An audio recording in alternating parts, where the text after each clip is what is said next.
family problems po ako sa bahay. Tapos palagi pong maingay sa loob ng bahay. Tapos palagi po nag-aaway si mama at papa.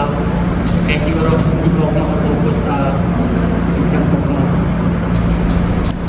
Bawi ka sa second exam ha. May iba't ibang strategy naman karamisan. Try mo kayo pumunta sa library para makapag-focus ka naman. Good luck.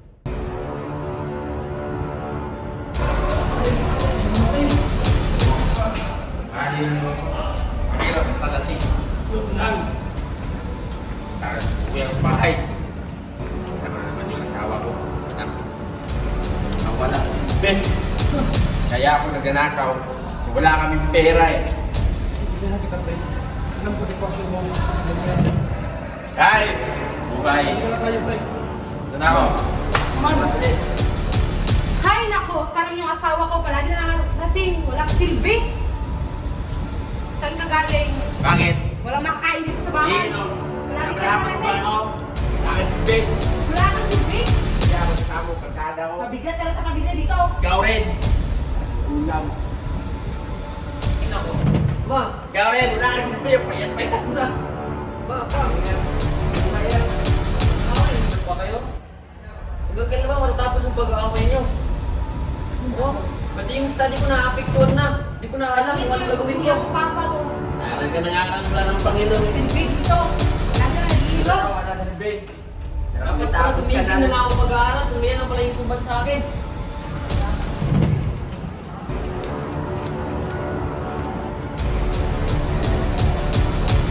Iba yun. Pera yun.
Good morning, class. Let's start second exam.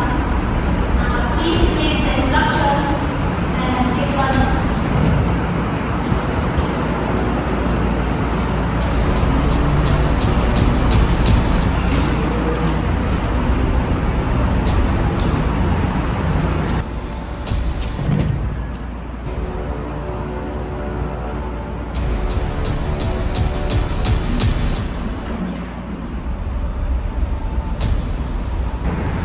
Good day, class.